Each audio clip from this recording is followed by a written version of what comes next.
Sana mama zangu, wapendwa sana dada zangu, wapendwa sana kanyanyazi. Tumsifu Yesu Kristo. Mungu ni mwema kila wakati. Mungu ni mwema. Kwa upendo wa Kristo, kwa upendo wa Kristo. Asante. Tuna masomo kadhaa. Somo letu la kwanza, simama kama mama. Naomba tuseme simama kama mama. Simama kama mama. Simama kama mama. Simama kama mama. Tunasoma Yohana sura ya 19 mstari wa 25. Chini ya msalaba wa Yesu walisimama mama yake na dada wa mama yake, Maria mke wa Klopa na Maria Magdalena walisimama. Lakini Marko sura ya 7 mstari wa 26 tunasoma akamwombea amtoe pepo katika binti yake. Kuna binti alikuwa na pepo na mama anamwombea binti yake. Siku moja nilipokea ujumbe kwenye simu, naomba ninukuu maneno. Mama ni jiko pindi unapokuwa na njaa. Mama ni hospitali ukiwa mgonjwa. Mama ni ukumbi wa sherehe pindi unapofurahi. Mama ni saa ya kukuamsha pindi unapolala. Mama ni dua pindi unapokuwa mbali. Kwa kifupi, mama ana sifa ya huruma. Ndio maana tumesikia huyu binti anaumwa, lakini anaenda kwa Yesu anasema umtoe pepo katika binti yake. Ni kama anasema unihurumie mimi. Uchungu wa mtoto ni uchungu wa mama. Uchungu wa mtoto ni uchungu wa mama. Abraham Lincoln aliyewahi kuwa rais wa Marekani alisema, Mungu mbariki mama yangu, jinsi nilivyo katika kila kitu ni kwa sababu ya mama yangu. Mwisho wa kunukuu. Lakini na wakina baba wanajitoa, tusiwasahau, samahani sana.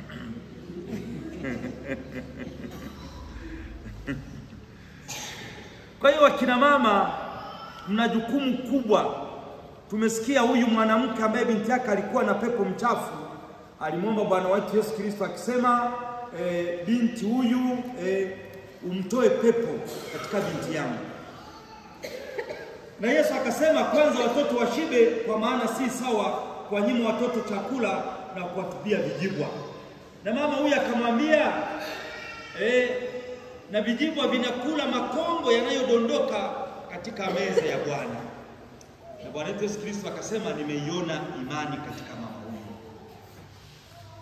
Ukigonga tu kwa muda mrefu na kwa sauti ya juu ya kutosha kwenye lango na unahakika kumwamsha mtu fulani, alisema amen.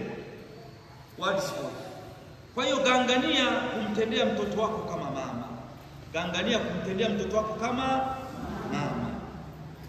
Biolojia haiwezi kuwa mama. Sio mama tu kwa vile wewe ulimzaa, lakini utu, upendo, kujitolea vinakufanya kuwa mama. Wale wanasema mwana ni nyina. Naomba turudie mwana ni nyina. Sitaki kulisema hii mbele ya wanaume kwamba mwana ni nyina. Kwa sababu mama na anabeba miezi 9 na anabeba kwa uchungu, mwingine kwa kutema mate, mwingine kwa kutapika. Alafu mtoto akiwa anakula, chakula kinatoka kwa mama, na ndio maana anapozaliwa wanakata, sivyo? Wanakata. Sisi huku tunaita ururera. Na wanachokata kile wanatunza wengine, inaitwa nkwami. Sitaki kwenda huko. Sasa kuna mambo matatu. Simama kama mama. Jambo la kwanza ni utu. Katika utu kuna fadhila zote zinaungana pamoja na vilema vyote vinatawanyika. Utu, ubuntu. Naomba tuseme ubuntu. Ubuntu. Unaposimama kama mama, la kwanza kabla hujawa Mkristo, hujawa mwana wa wata, kwanza ni utu. Kufanya mambo kama mtu, utu. Kabla hujawa mwana wa wata. Fadhila kama upole, ukarimu, utii, matumaini, utaja chache zinaungana katika utu na vilema vinatawanyika. Kama watoto hawajashiba, mama anaacha kula. Mama anaacha kula. Ni utu. Yuaba ntumbarambe byara yote simba tiyaria. Watu wanaramba vidole wao nasema simba ajana. Kwa hiyo kuna utu. Kuna mtoto mmoja alimuomba Mungu ampe viatu wakati wa Christmas. Ni mtoto omba, mtoto wa mitaani. Siku moja akiwa kwenye maduka akamwona mama fulani anawanunulia watoto wake viatu. Akamtazama mama kwa huzuni. Mama huyo akasema naye chagua viatu. Katoto kachagua viatu, kakamshukuru mama. Lakini akamuuliza, wewe ni Mungu? Akasema, mtoto mbona unaniuliza hivyo? Akasema, nilimwomba Mungu anipe viatu, wewe umenipa viatu. Akasema, hapana, mimi sio Mungu ila ni binti yake. Akasema, ndio maana una moyo kama huo.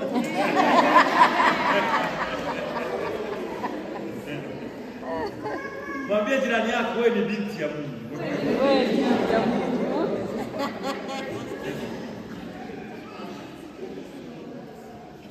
Katika katekisimu ya Kanisa Katoliki namba 1653 tunasoma hivi: uzazi wa Kikristo ni utume wa kushirikiana na Mungu katika kazi ya uumbaji na ulinzi wa uhai wa binadamu. Mwisho wa kunukuu. Uzazi wa Kikristo ni utume. Unapozaa unakuwa na utume. Kuwa mama una utume. Kuwa mama ni utume, mnashirikiana na Mungu katika uumbaji. Naomba mjipigie makofi makubwa. Kwa hiyo kuna swala la utu, lakini la pili, upendo unamfanya mama awe mama. Upendo unamfanya mama awe mama. Mtakatifu Papa Yohane Paulo wa pili alisema, upendo wa mama ni ushahidi wa uzuri na neema ya Mungu. Kinachomuingiza mzazi katika kasheshe ni mtoto. Ekito mzairo munshensha aba mwana. Naomba tuseme ekito mzairo munshensha aba mwana.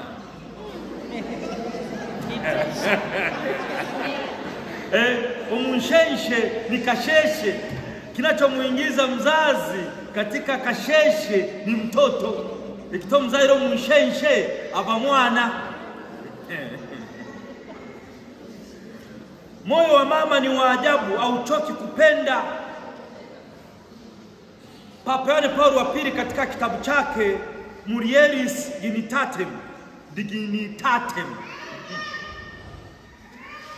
hadhi ya mwanamke, alisema katika hadhi ya uzazi alionyesha kuwa upendo wa mama ni ushahidi wa uzuri na neema ya Mungu, jambo linaloleta uhai na matumaini katika jamii. Mtazamo huu unakuta katika katekisimu ya Kanisa Katoliki namba 2202.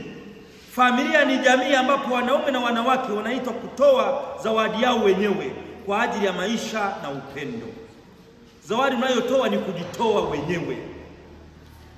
Kuna picha ya tumbili alikuwa amekamatwa na simba, lakini mtoto wa tumbili ajui kama mama amekamatwa na simba. Simba amemkamata, lakini katoto bado kamemshikilia mama. Kanafikiri mama yuko hai, mama ameisha kufa. Kanashikilia kwa upendo. Kanashikilia kwa upendo. Tatu ni kujitolea kwa ajili ya watoto. Ukiona mama amejifungua mtoto amezaa, Mungu hajachoka binadamu, hajamchoka. Vinginevyo asingeruhusu watoto wazaliwe. Kwa hiyo Bukoba tuna methali inasema, ulieka ko tukuze mfundo. Ulieka ko tukuze mfundo. Mfundo ni mjimanyi. Mfundo. Ule kidogo unabana kwa ajili ya watoto. Ili watoto mambo yaende. Unajibana kwa ajili ya watoto. Tuna methali nyingine ya Waya inasema, taba yokaimire mwana aba yakaimire nyina. Taba yokaimire mwana aba yakaimire nyina. Hakuna kumnyima mtoto, lakini mtoto anaweza kumnyima mama. Mama anaweza kazaa watoto 9, anawalisha wakiwa wanasoma, lakini wenyewe wakisha kuwa wanashindwa kumlisha mama. Mbasinjanya, wewe ndio unakaa naye, wewe ndio uko karibu, sisi tuko Mwanza, sisi tuko Dar es Salaam, si wewe ndio uko nyumbani? Lakini mama aliwalisha hao wote, aliwatunza hao wote, lakini wao wanashindwa kumtunza. Kama ukaimire mwana aba wakaimire nyina. Niliona picha ya swara. Swara amekamatwa na simba, simba anamkamata, lakini ana mtoto wake. Amesimama kusudi simba amle yeye, lakini mtoto wake hapo. Unaona swara amemtazama mtoto. Simba anaangata, anatoa kipande. Swara ametazama mtoto, anajificha wapi? Akili yote iko kwa mtoto, ndiko kujitoa. Na wakina mama wamefanya mambo makubwa kwa ajili ya watoto. Naomba mjipongeze sana.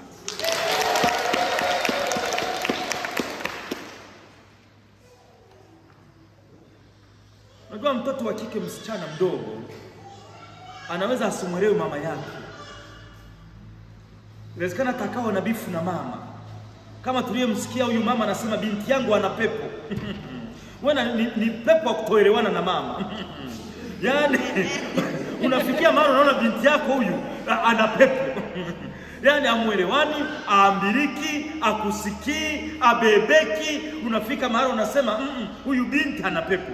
Na mama akampeleka kwa Yesu, mtoe pepo katika binti yangu. Kuna mabinti wana mapepo ya kutoelewana na kina mama na mama zao. Lakini ikifikia umri akaolewa, akabeba mimba, akateseka, akazaa kwa shida, moyo unarudi kwa mama. So kumbe mama ndivyo alivyoteseka hivi. Moyo unarudi kwa mama na pepo linatoka hilo pepo. Mama unapozaa unazaa fumbo. Mwambie jirani yako umezaa fumbo. Unapozaa unazaa fumbo. Unapobeba mimba unabeba fumbo.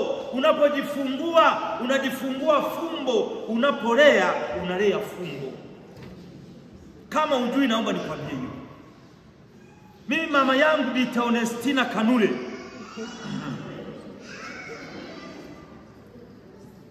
aliponizaa alijua siku moja nitakuwa hivi? Alijua siku moja nitasema Bwana hawe nani? Hakujua. Alizaa fumbo. Na mimi nawaambia mmezaa mafumbo. Kila mtoto unayemzaa ni fumbo. Ujui atakuwa mtoto wa namna gani? Ujui atakuwa mtoto wa namna gani? Usikate tamaa naye, umezaa fumbo. Na usiwabague watoto, uweze ukajua. Mwambie jirani yako bona bana.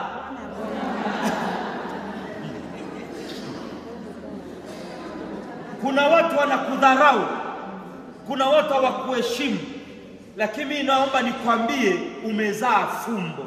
Ipo siku mtoto wako atakuinua, ipo siku mjukuu atakuinua. Umezaa fumbo.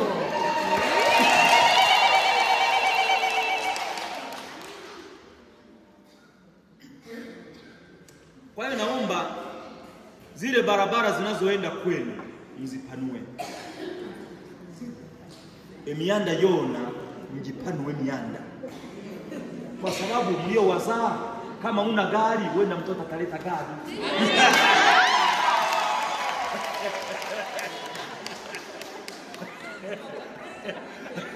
Kama sio mtoto, mjukuu. Hakikisha njia zinazokwenda kwenu ziko kubwa. Ebianda na Nyayanda viwe vikubwa.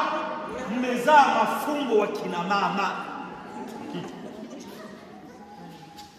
Mwingine anasema na mimi father, ndio umezaa fumbo. Usikate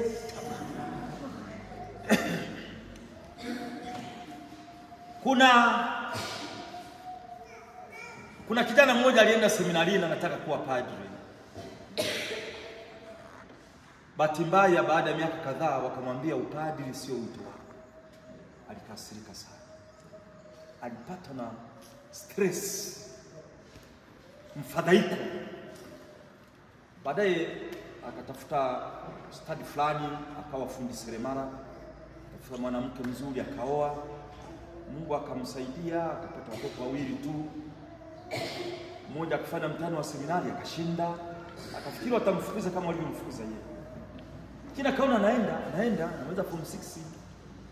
Baadaye akawa frateli, akawa shemasi, akawa padri.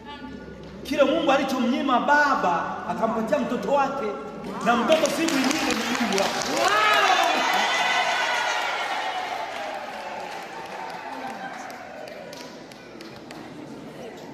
Kwa hiyo baba alitaka kuwa padri, Mungu akasema hapana.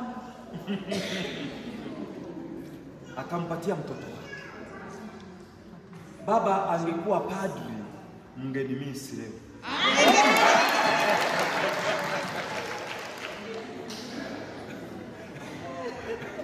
Nataka kusema ni hiki. Huenda kuna kitu umemuomba Mungu, huenda atakupa wewe, atampa mtoto. Kwa hiyo mtoto uliomzaa ni fumbo.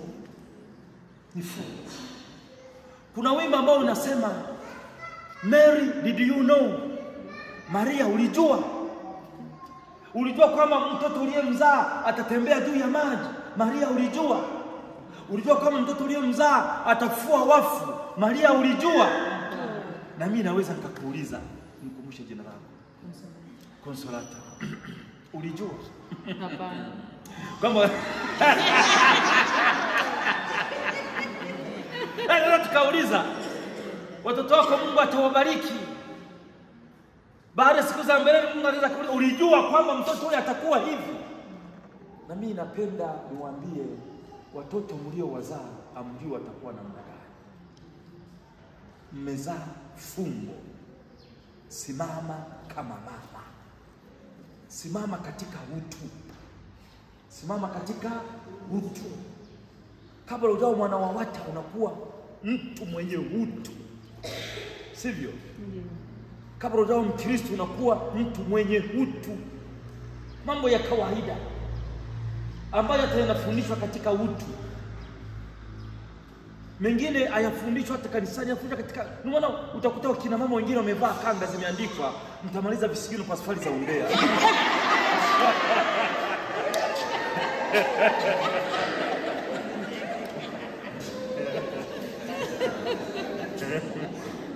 Kwamba Umbea sio utu. Zingine zimeandikwa kama mnataka bunge tafuteni ukumbi basi.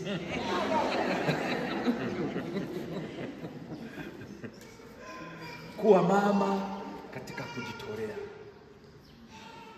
Kuwa mama katika upendo. Simama kama mama. Na mama ukisimama, familia inasimama. Kuna baadhi ya familia ambazo ikitokea mwanamke akaaga dunia kabla ya mwanaume, familia inayumba. Familia inayumba. Lakini kuna ambazo zinatokea mwanaume anaaga dunia, mama anasimama. Mama anasimama. Naomba simama kama mama. Na usoma kama mama, mwanaume anasimama. Mwanaume anasimama. Usicheze mbele ya mwanaume, usicheze. Simama kama mama. Simama kama mama. Ili familia ifanye nini? Isimame.